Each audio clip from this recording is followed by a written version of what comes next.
Welcome to the Redbeard Embodiment Podcast.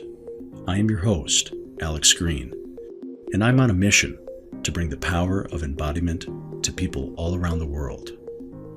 In this podcast, we explore how embodiment practices, trauma healing, and knowledge about the human nervous system can help us find our ground, discover new sources of meaning, and create connection in an ever-changing world. The deepest change is embodied change. All right. Well, good morning, everybody. I am sitting here today with great pleasure and the honor to be here with my friend and colleague, Terrice Bassler. And Terrice is based in Vancouver Island, Canada at this stage of her life, but she hasn't always been there.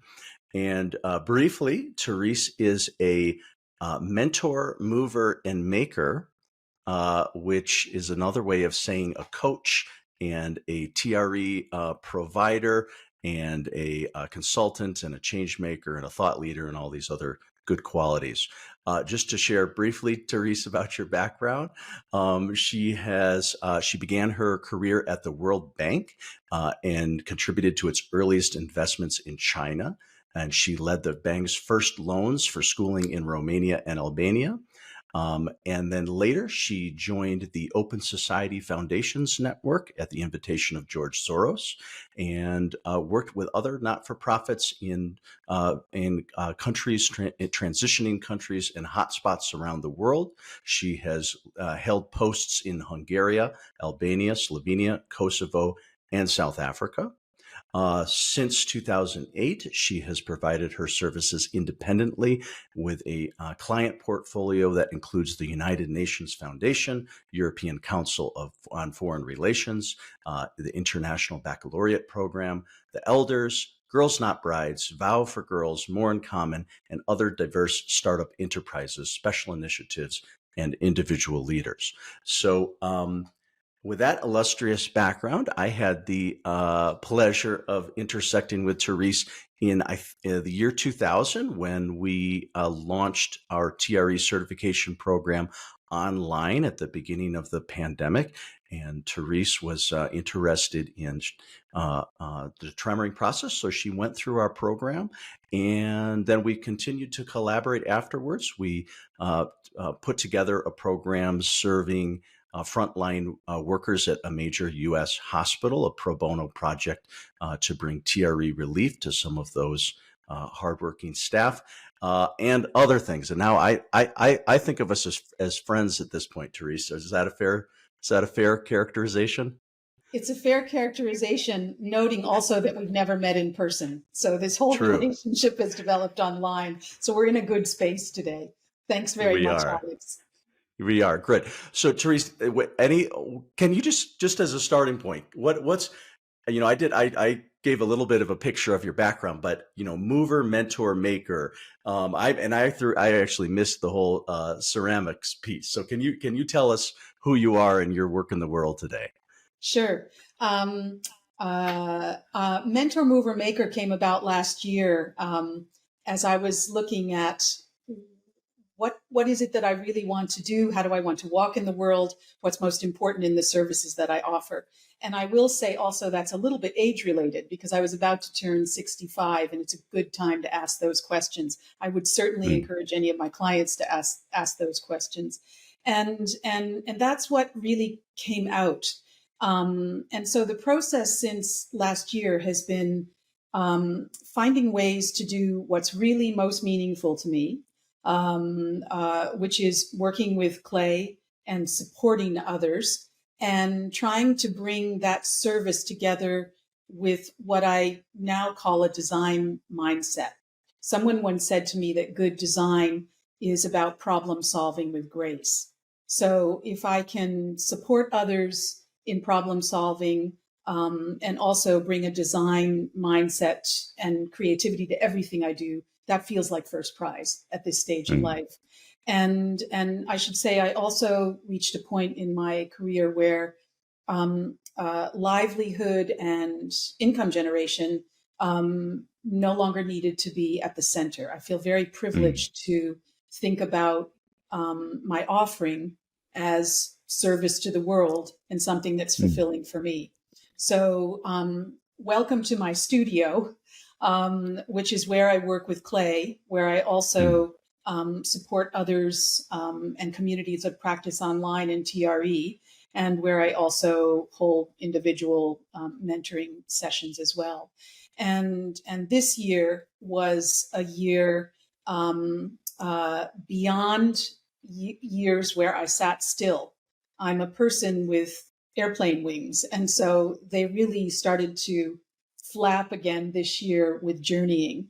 And so the way that I've organized my professional life now, some folks say you've refired instead of retired, which the potter in me really likes. So That's a good one. That's a it's good a one. really good one. So I'm refired with a new inspiration in a much changed and challenged world, and trying to use all of my offerings in a more integrated way.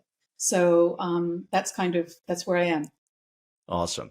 Well, and so, and the heart of our conversation today is going to center on, so Therese, several months ago, did a 1 month artist in residency at NIROX, which is an organization in South Africa outside of Johannesburg, and where she brought in a lot of these elements that she just described. And so that's going to be a big piece, is just sort of hearing what that journey was like. Therese, could we rewind a little bit around just sort of TRE, which anybody who's listened to even one other of these podcasts has heard. It's the tension and trauma releasing exercises. It's the process of evoking the neurogenic tremor mechanism as a way of discharging tension, stress, and trauma recovery. But Therese, how did it get on your radar, and sufficiently on your radar that you thought, hey, there's something there. I want to learn more. I want to become certified. Can you just tell that story a little bit? Sure. I thought of myself as having a career where I mostly worked from here, head, ideas, strategies, and a lot of attention to keeping well through meditation, through yoga, through a lot of learning about other practices, and the elusive work-life balance that we all spoke about, 10, 20 years ago. Right. That's how life and work was. So I coached through conversation. I did my work through conversation and writing. And I was more timid about this other part of my passions and my practices. And as for many of us, there was a point where a family situation took my stress to 10 plus on that scale. And some of the practices and tools that I had were serving, but it was very, very challenging. And I was doing yoga as often as I could at my neighborhood yoga studio. And I walked in one day to what I thought was a yoga class, and it turned out to be something called neurogenic yoga for stress release, and it was TRE. And so I joined a group that was already practicing, and I learned in a group of really keen shakers for about a year and a half. And then when COVID came, and I relocated to this part of Canada, I couldn't find TRE around. And a provider on a Gulf island said, you should go online with this guy Alex. He's holding open shakes every day to serve the community. So that's where we met, and I felt that I suppose the activist in me said the world's going to need this, and it isn't around me. It's time to add this other dimension to what I do, and so that's when I decided to certify. Got it. And I think in a lot of ways, the becoming a TRE facilitator has outed that earlier part and passion of me, and the journey since certifying has been to bring the, the previous Therese kind of up to date with all of this new learning in TRE, deepening understanding of trauma, which I'd encountered a lot in the field work and the postings that I did and in myself. So that's been the journey of the past few years, and since we've known one another. Yeah. Who and who have you been working with and supporting? I mean, so we worked on the project with healthcare workers, but who else has been your audience? Even, before going to South Africa, who are you working with these days? Sure. Um, uh, it I support anyone who's curious. And a lot of my clientele and my networks tend to be in this, what you named as change maker space. Mm, So international change maker space. So there have been teams, there have been individuals. In the first year after COVID arrived with us, there were a lot of teams doing retreats online. So I mhm, supported retreats. mm, Also worked with firefighter teams in their stations, um, and then a lot of community members. And gosh, I try to do pro bono work with journalists, with healthcare workers, anyone in the well-being space, because I think mm, our role in raising awareness about this modality is just so important. We need to help people come to it with curiosity and trust and a sense of safety. So um, that's what I do. Some of my clients are fee paying clients, and I also try to have a large pro bono, I guess you'd call it, envelope in my mhm. portfolio of work every year, and that will remain so. Great. Oh, very cool. Well, so let's talk about NIROX and Farmhouse 58 and maybe even just a little bit of how they came on your radar, which I think was just during some travel to South Africa, which then led to this residency. So maybe just paint a picture for us of what those organizations are about and how you intersected. Sure. Um, I first visited um, um, NIROX, which is significantly located in what we know as the cradle of humankind. So it's the designated UNESCO World Heritage Site where some of the oldest hominid fossils remains have been found and are still being discovered. Mm, I should give a plug for Lee Berger, whose documentary is up on Netflix just for a month now, mhm. called The Cave of Bones, which tells more about what's being discovered there. Um, Highly I recommended. I watched it on your recommendation, and I was like, "Wow!" Yeah, It he's now the rekindled my interest in archaeology. It's awesome stuff. Yeah. Yeah, it really is awesome stuff. And National Geographic has designated him explorer in residence and supports his work. So NIROX is literally in that cradle area and just down the road from the caves that you Okay. see in the Netflix. So I first visited NIROX in 2017, Mm, also about the same time that I was beginning my shaking journey, and I was helping guide and interpret a tour for other ceramic collectors and makers from the mhm, global north to South Africa, most for the first time, mm. and I got to be a kind of interpretive bridge.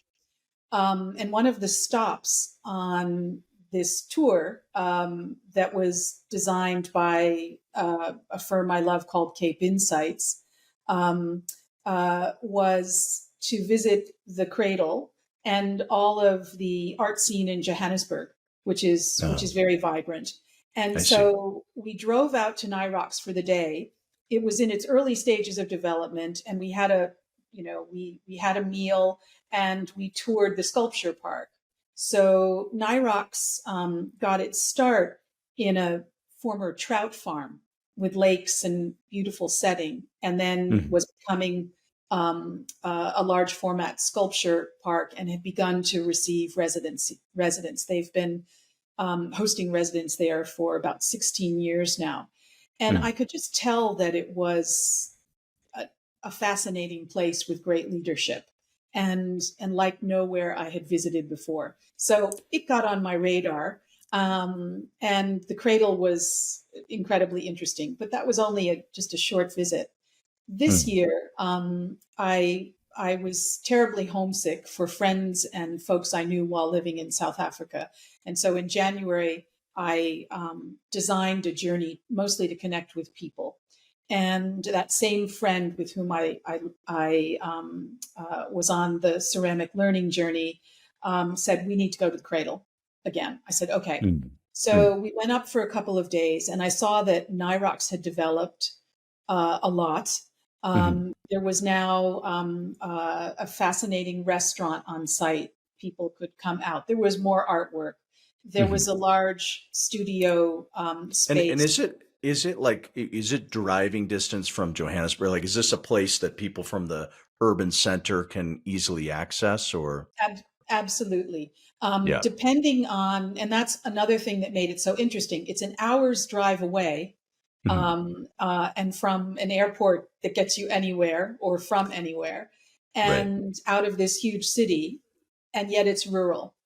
And so farmhouse was the extension that allowed accommodation, and that had grown up since I was last there. And that Mm-hmm. farmhouse was a derelict farm. It's a and folks describe NIROX as an ecosystem. Okay. So there are these different parts of the ecosystem that are developing with this strong value on or strong set of values, I should say, on regenerative activity. So Mm. there's now a farm that supplies the food to the entities, to the residents, to two restaurants. Um, Okay. there are more residents for artists. They're opening new spots for, and of course, I love this because they're even using the word makers and activists. So there's a new center for co-creativity and impact. So thinking in Ah, new ways about what a residency is, I see. and there's more space for a broader range of makers. So when you look around the sculpture park, it's very large format, very world class sculptors and artists present there with you that you walk through. Mm. There are all kinds of makers and activists now in different media, which I find really interesting. Strong Mm. commitment to doing environmentally wise development of the area, Mm. and also to and this is where I ultimately fitted in. Farmhouse, in addition to having amazing farm to table food and accommodations and surroundings, is committed to developing uh, what they call a menu of experiences, Mm. hugely grounded in nature. The Mm-hmm. whole facility is Mm-hmm. to its presence within the cradle and what that means, which Mm. is many things, Sure. and also to being a sanctuary, a refuge, a place for resourcing in times of stress and also creativity. So Johannesburg, Pretoria, depending on how you um, capture the demographics, Mm-hmm.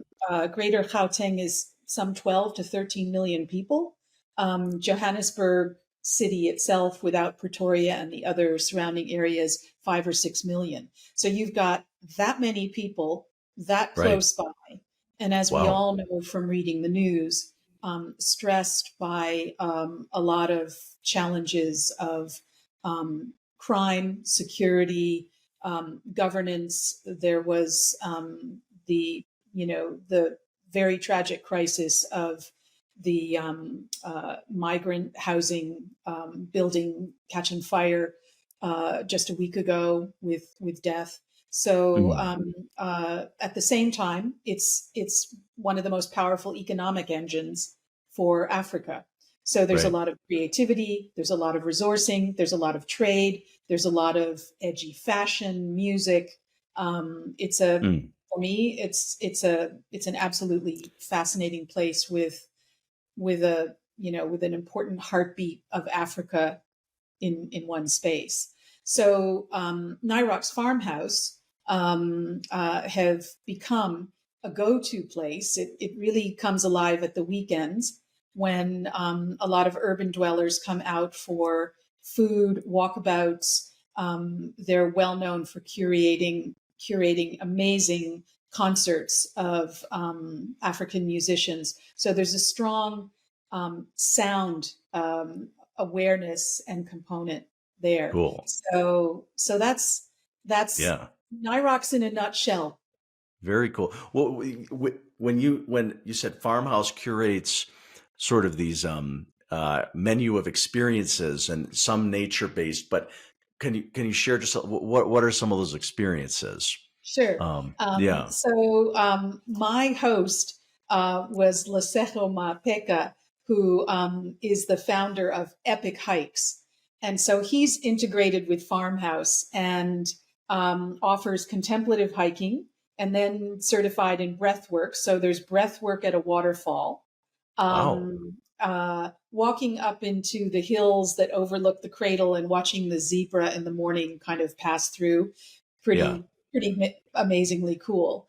And then on site, there's also, and this was in a way, my office while I was there, or Yeah. my studio. There's a beautiful open air pavilion set amongst trees and bird song, where a Yeah. lot of the wellness activities happen. So the space books either private sessions for their guests, corporate teams, or host classes, and so there are visiting facilitators of different kinds, mostly from South Africa, but not exclusively, who come in Mhm. and will provide everything from sound bathing, sound healing, yoga, meditation, different forms of massage. There was massage with hot stones from the cradle, which I can Mm. totally vouch for. And that menu is just growing. TRE wasn't on it. Right. And to me, being in a place where we have the opportunity to be conscious and also engage with the mystery of early human presence and ancestry Right. was just, for me, it was a no brainer that our beautiful practice belongs there. And also could be celebrated as something we've evolved with and shared as a very natural option. The other thing that I was aware of, Alex, through your networks, my Mhm. contacts, and so forth, Mm. was how present TRE is in South Africa. Very much So so. Yeah. it wasn't here at Farmhouse. Mm. Um, uh, so what I did even before arriving was build connection with the nonprofit, what's known in South Africa as an NPO, called TRE for Africa, Mhm. which has been building out the practice and training a lot of providers. So in humility, Mhm. I learned that the presence there is actually much larger and deeper than here in Canada. So Right. there's a wonderful team of certification trainers, mentors, and providers.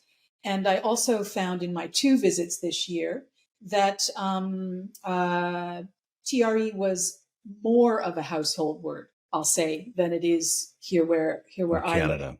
Yeah. Yeah. That said, when I went on to the amazing website of TRE for Africa, Mhm. I'll just say quite simply, and it's true also in other countries, the Mm. demographics of the provider community didn't fully match the demographics of the country. So this is a country with, Right. and that flipped in the TRE provider community. I So see. coming from a background as an activist, as a social justice activist, and having worked in South Africa, I asked Hmm. myself, how might I contribute to this in a right way? Mm. So I partnered with a South African provider, Tsami Motsa, who I was able to find in Johannesburg. She and I double teamed on a residential weekend. And I got her introduced to Farmhouse. She fell in love with it. She runs a predominantly TRE and transformation coaching practice in Centurion in this area. And Okay. my my sense was that if I could partner well, this would help create a footprint of TRE and Tremoring in this area that would have life and momentum beyond my residency. And that's how I was always trained to work in international development anyway. Hmm. If we're Where you simply could a cargo leave something behind, is that's sustainable and yeah, And yeah, so from the get-go, there was no illusion that I was bringing the great, cargo yeah. and gift. TRE was already there. So Mm. this was in a way, this was the mover part of my mentor mover maker. How can we elevate the presence of this practice? I love that. Well, so I love this idea of, in the cradle of humankind, the sort of the ancientness of, some of the earliest roots of humanity. And then I love the way that we think about the tremor mechanism is not some invention by any means, is a biologically, something that is evolved not only through humans, but vertebrates in general over several 100 million year uh, evolutionary process. So I love that sort of that connection, and I hope that I can hear a little bit about how that played out during the residency. But I'm curious how you pitched this. When you met Benji, I believe his name is, and when you established a relationship and shared a vision about both bringing ceramics and neurogenic tremoring, that must have. How did you describe it to them? Um, Yeah, it all was so serendipitous. An introduction and a conversation with Benji on a rainy day in the Mm, cradle after I'd taken a drive out into the reserve with a wilderness guide. mhm, I I I mean it's the it's the fixer, it's the practical in me.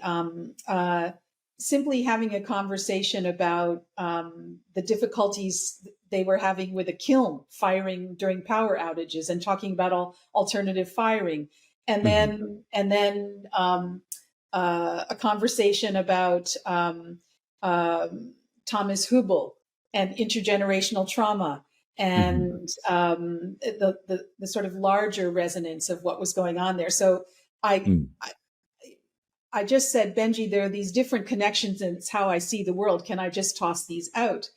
And that conversation continued, and I said, I am a facilitator of this practice that for me goes here. It mm, works.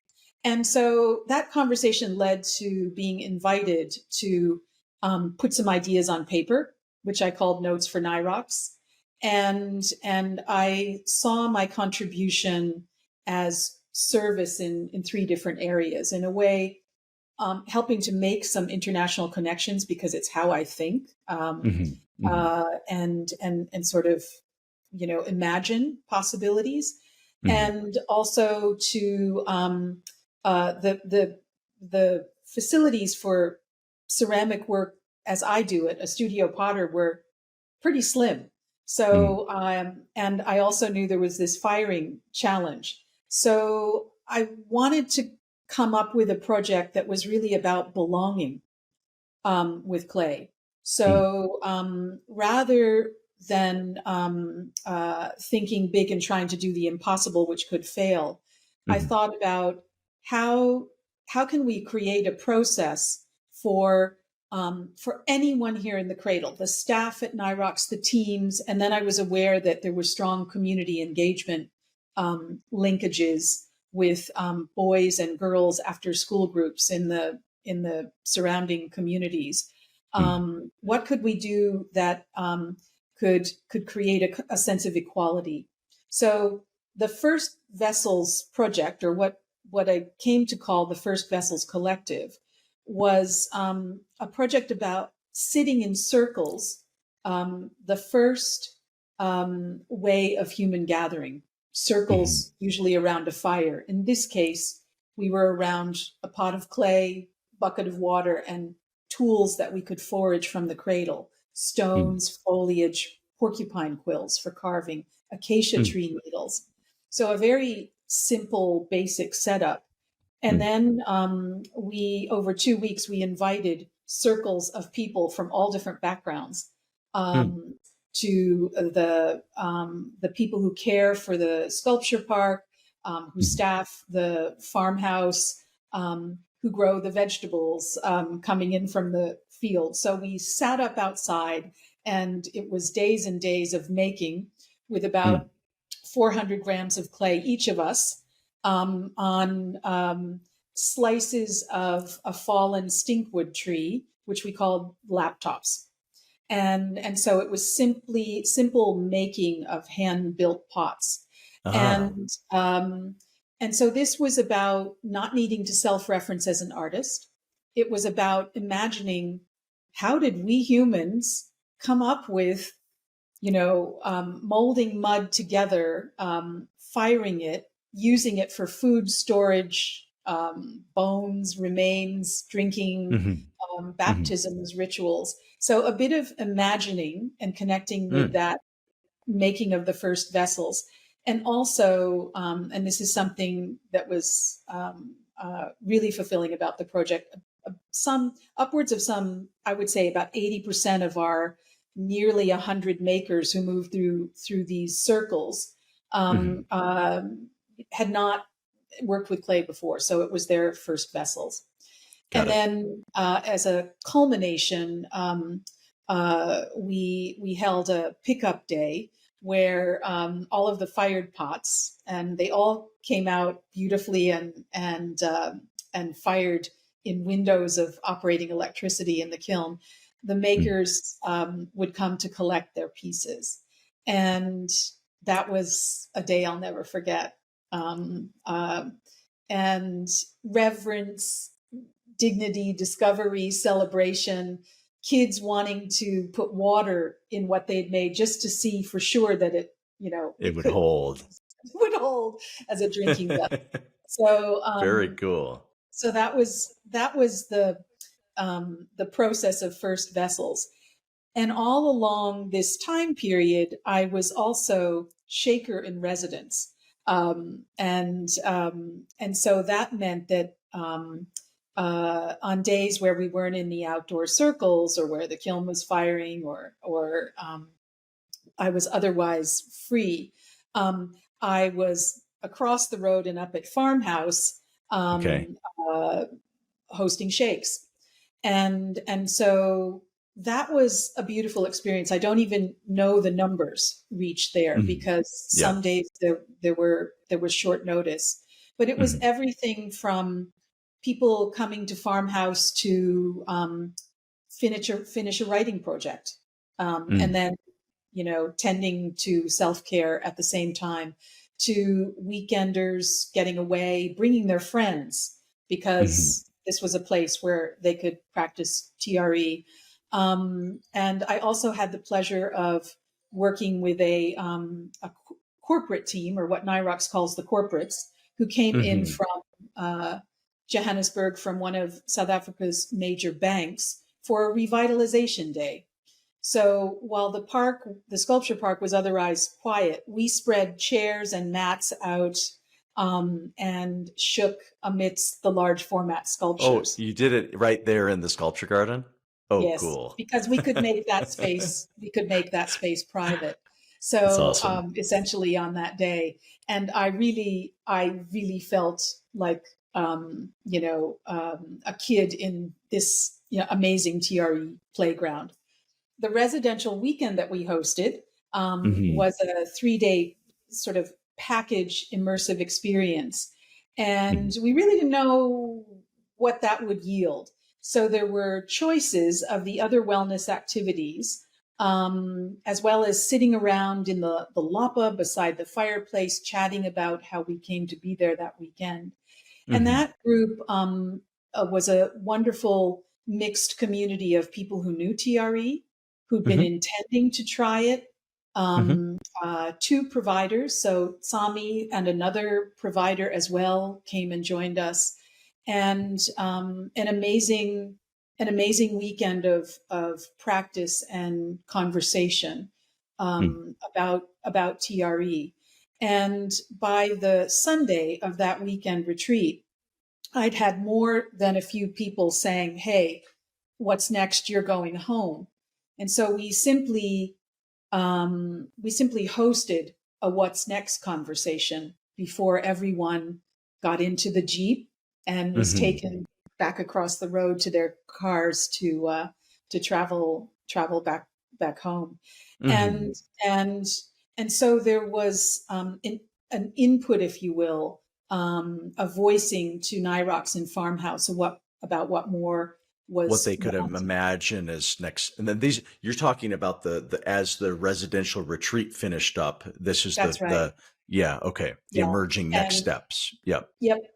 And the other thing I should say that we began to do, which was super exciting for me, was it just felt obvious to my NIROX hosts and team collaborators, and that's a real process. There's a team of curators and managers of the facilities, and Benji, and others engaged in this who all have ideas and nurture and cultivate ideas together. So it was obvious that the sound ethos of NIROX could be easily brought in. And Hmm. as you know, Alex, I'd already started curating music to the community practice shakes that I host. Yeah, I was going to mention that. Yeah, yeah. I just find it keeps it spicy and interesting, and while Did safety. you do any did you do any of that there Oh yeah. in at NIROX? Yeah, what was Oh yeah. that? With Yeah. live music or with recorded music or yeah. There wasn't uh in the pavilion, this outdoor space, my, shaking office, if you will, this open air pavilion, there were space for about 30, and props for about 35 folks. And Hmm. we designed the Sunday morning of this weekend to be with sound and without many words. So it Hmm. turned out that the farm manager was also a musician, Paul Boiter, who works with world music style instruments, and so he'd also shaken with me. So we spent a Hmm. little bit of time designing for this morning, and we decided we would surprise the retreatants with it. So our plan was for Paul to, in a way, riff from the session, so improvisationally support us with sound, and Sami and I would hold the space of the shakers. Hmm. So what ended up happening is that Paul connected us that morning with the land, with the surrounding bird song, of which there was a Hmm. lot, and Hmm. with our body's capacity to make sound and to hum. Okay. And then he played and composed and followed my body um, uh, going through different movements and the groups shaking together. Wow. So it was something quite magical So this for is all so of us. sort of extemporaneous music from him corresponding to what he's sort of sensing and perceiving in the shake in the group. Yes, and Wonderful. Yeah. and and you know, by this point in the weekend, I didn't need to, talk about polyvagal theory. You know, we You were we could past just the theory stage. You we could could get just shake. experience. You're in the being mode. Yeah. So it was hugely important, I think, that we were two. So facilitators, one could, walk and attend to participants. And I will also Right. say it's the first time ever as a facilitator, a supporter of others in shaking, that I've totally joined the shake. So because I didn't need to be, Right. leading it verbally. Mm. So reasons for everyone. This wasn't Mhm. recorded or filmed in any way, although I know that we will all remember it Mm. quite vividly. And Mm. I've been able to use some of Paul's online music. He's got a few YouTube videos doing this same kind Was of sound. I, was I his brought some the, of the was his some of the music you brought into the recent Friday Shake or I did, yes. yeah, okay. It was some of his So music. Yeah. because there's some djembe drumming and there's a lot of handpan and different tonal qualities. So uh, I am still amazed at how little preparation we had and how magnificent that hour and a bit was for us all. So Right. so yeah, very cool. I'm completely committed to this wide open world of sound and Right. tremoring. Well, so I love part of what I'm hearing in the way you approached your whole time there was less of a rigid specific plan, but a little bit of, maybe more than a little bit, a creative seeing what's around and then working with who's there and what's available. What surprises, challenges, serendipities, like what were some of the creative elements that you navigated during that time?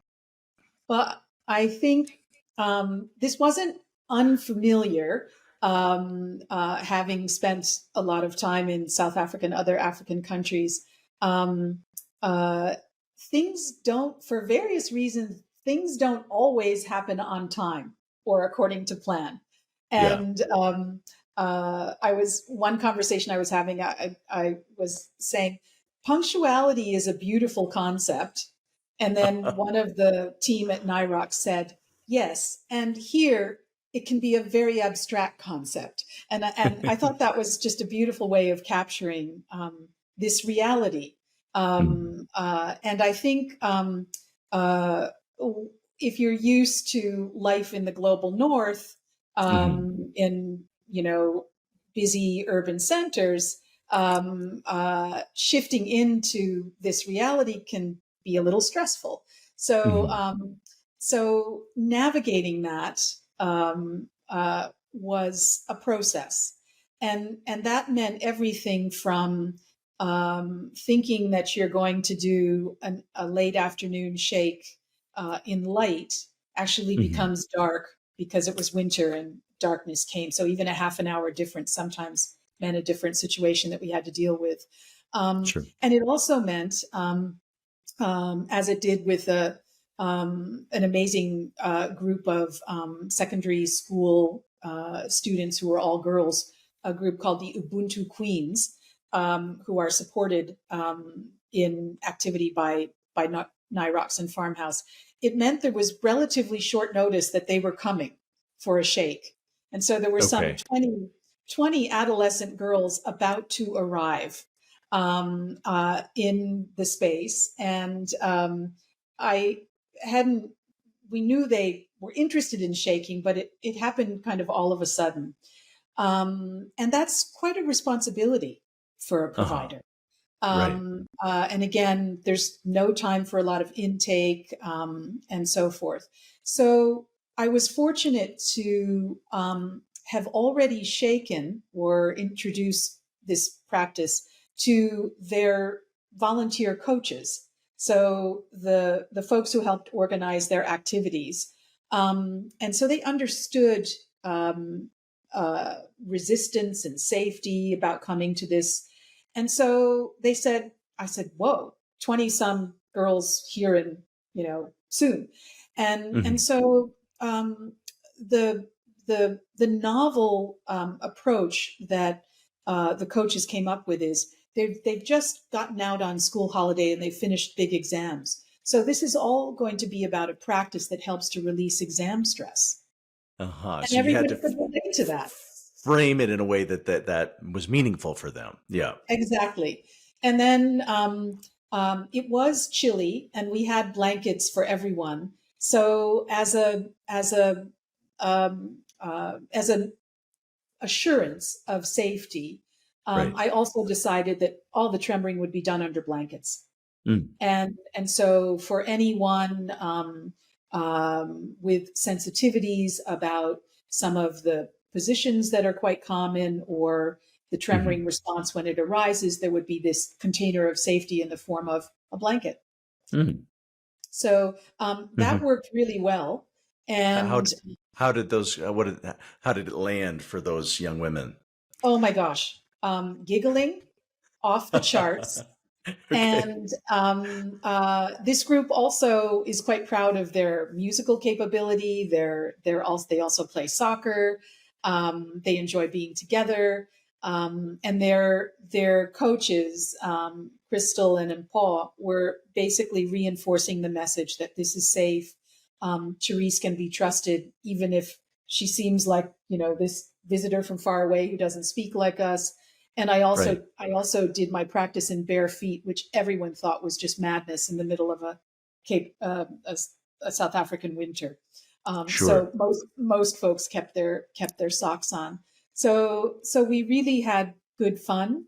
And I also found that you don't always have the props you would like. So we used in several cases participants just um, uh, did the wall sit portion back to back, With one and another.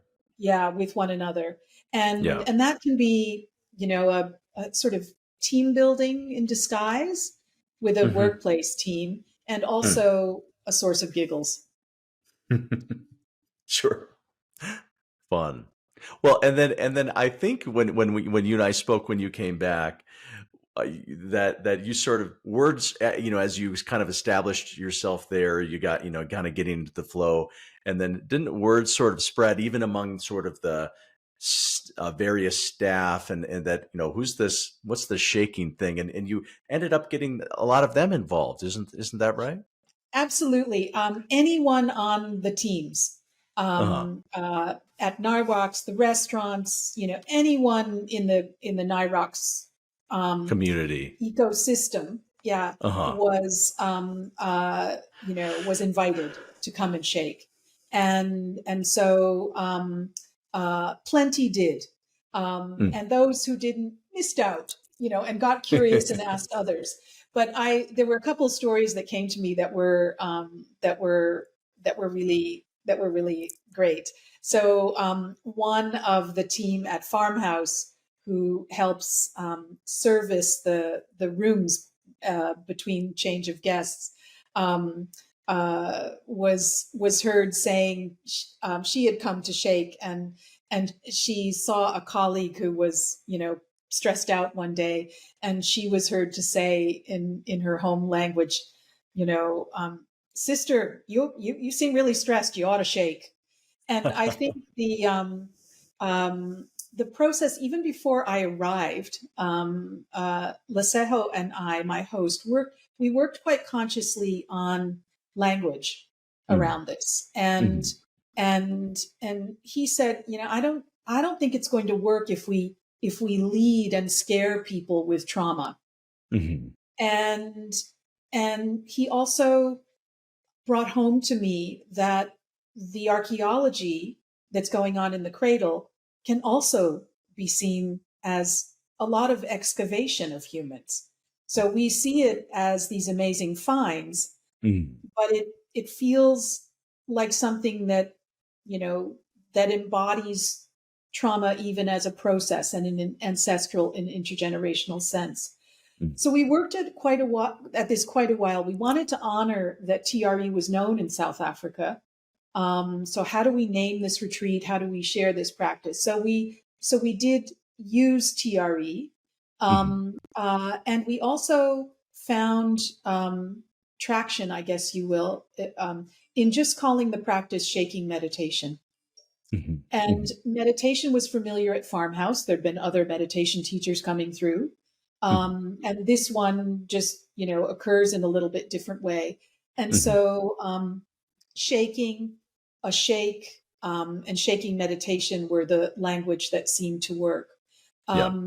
At the same time, we were able, in this beautiful space devoted to wellness and kind of honest living with reality, there were conversations. We didn't shy away from speaking about experiences related to trauma and where people were coming from in life Mm-hmm. experiences.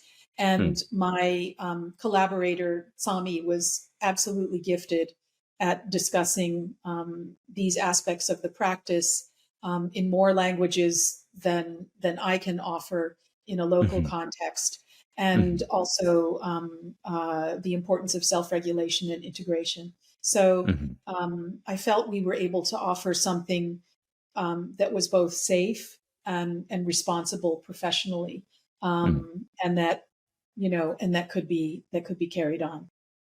Mm-hmm. Wow. So cool. So you were there a month approximately, is that right? Yes, Okay. yes. What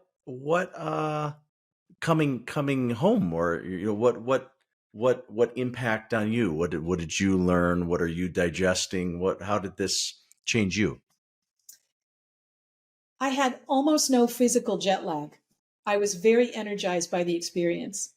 I had weeks of processing emotions and Mm, just integrating the intensity of the experience, the just all of the incredible human connection, and the meaning of what we had co-created. And in every sense, nothing that I did there was really independent. There was a lot of preparation and conscious enabling, which is what the teams at NIROX and Farmhouse are all about. They want to welcome, artists of all kinds, activists of all kinds. And so they're very skilled at connecting with your vision, grounding it mhm, in the reality that's there, and mhm, then doing what is needed to enable it. So I felt as though I had, there were a lot of sad farewells to, in a way, depart from that, connected experience. Big takeaways for me are how important it has always been and remains for me to be thrown off the deep end into a challenging new context. mhm, That fires me up. mhm, It surfaces creative juices. Super important. And the other that I think is already coming through in our conversation, Alex, is just mhm, there are many ways to create safety, and some of the textbook ways that we think we know don't work in every context. So as facilitators of this practice, we need to be incredibly resourceful, and we also need to and responsible, and also give ourselves permission to work beyond. I'll just say it in a very neutral sense, beyond the templates. mhm, Um, if we want to be serious about about sharing this practice. So those were huge for me. I think for anyone, I highly recommend residencies, getaways, different assignments for anybody who wants a stretch. Some folks call them sabbaticals or reboots, with service and creativity in them. Hmm. I did something that has turned out to be really smart, which is I cleared the decks on commitments Hmm. after getting home on Hmm. all the different fronts. So I Hmm. knew that I would see clients again. I knew that I would resume my, community shakes and so forth. But Hmm. artistically and otherwise, I wanted to leave space for where things would go, Hmm. and I'm still using that space well and finding my way. But it's opened up a lot of forward thinking and vision, as well as felt like a very gratifying experience unto itself. Does that Hmm. does that answer the question? Yeah, yeah, it sounds like a lot. Even still, a lot still sort of being Processing. being Yep. processing and sifting through. Well, you mentioned earlier, an ethos of yours with any project, especially internationally, is there a way that you can that there's something that's remaining or persisting after you being there? Well, what is there? Did that happen in this case? Was there what might remain in terms of what might linger from your time there at NIROX and Farmhouse? Yeah. It's already, in a way, it's already unfolding, Hmm. and uh, uh, Benji used an interesting phrase at the end, which I which has stayed with me, and he introduced the concept of a residency with a long tail, which is quite beautiful. And so Good um, phrase. Yeah, I like that. I love it, and Yeah, it just fits all around. And yeah, so if I imagine my residency having a tail, a long short or tail. long, striped or whatever, um, uh, it would be that the the providers and the TRE for Africa community would now see Farmhouse as truly a place of resonance.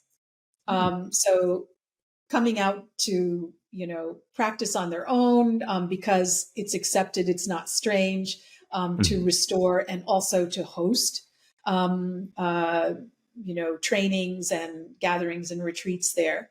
Mhm. The whole staff now you know get it, and so that makes it really wonderful as a hospitality venue, and Mhm. and they're skilled from the other work they do. So may it be a welcoming and busy place with Mhm. others who practice, facilitate, train, Mhm. um, and I do feel that, particularly the group that came for the residential retreat, will find their way back in one Mhm. way or another to Tremoring at Farmhouse, and those discussions are planned and likely. Um, Mhm. on the ceramics front, Mhm. um, I think the palpable energy across artists, community, team, and enthusiasm for clay, also amongst the community groups, um, just naturally ask the question. So when are we going to do this again? And so there's already um, uh, a gearing up for more capacity, um, uh, using the kiln, some more equipment for different forms of ceramic work. NIROX is super open to identifying sculptures and artists from around the world Mhm. who will be residents using clay.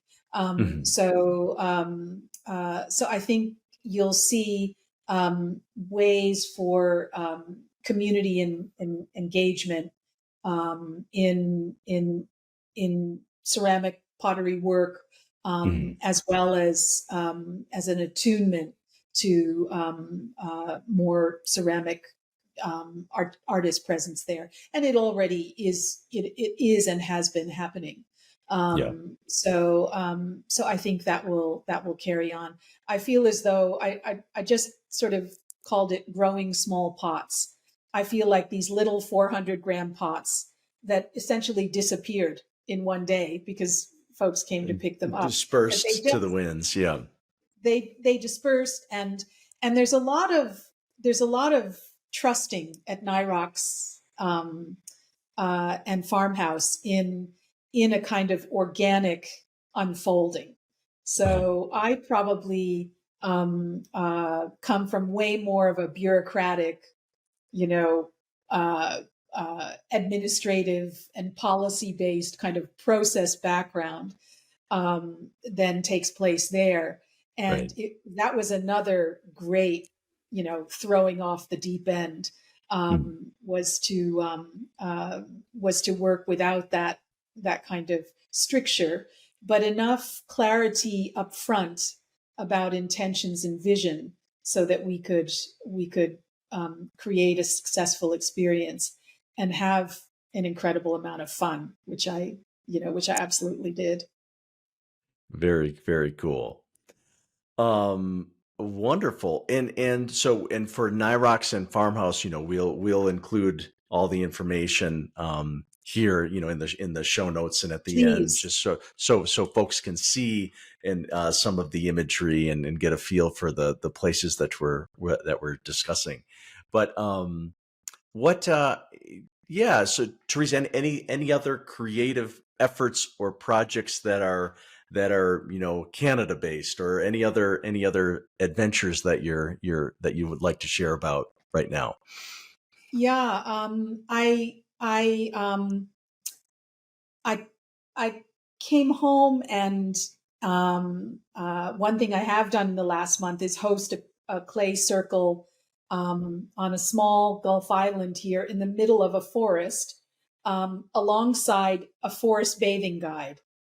So this connection with other wellness modalities in novel places, you will see more of. I already host TRE at my local beach where I swim.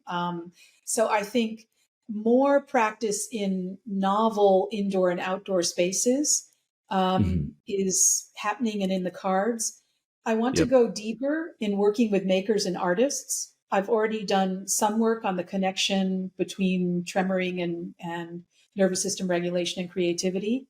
Going to go deeper there. Don't know quite what that looks like, but hosting spaces and designing experiences. People ask, do you hold classes? And I say, well, that doesn't sound quite right. I design experiences.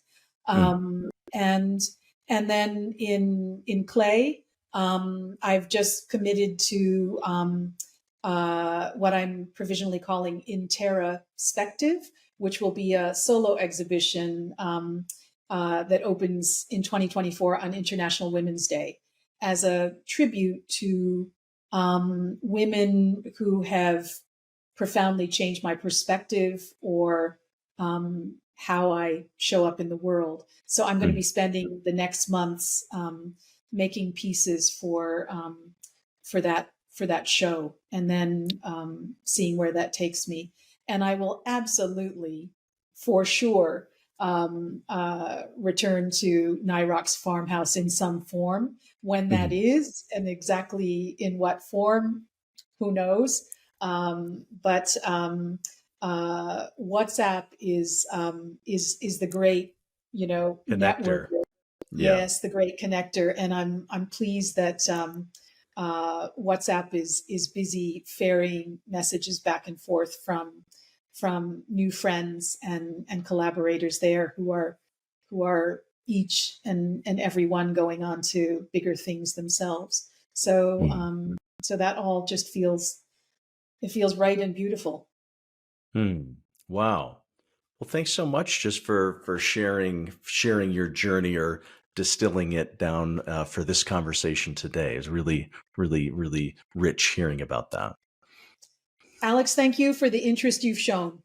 I told you up front I was, engaged, high maintenance, thinking about all these processes, and we've had some wonderful collaboration. And from the minute I told you that this is what I was up to this year, Right. you kept an eye on what was, Yeah. what was I knew it was going to be cool, and I knew I had to hear about it. So yeah, wonderful. Well, great. Well, Therese, thank you so much. Thank you, Alex. Bye, everyone. Okay.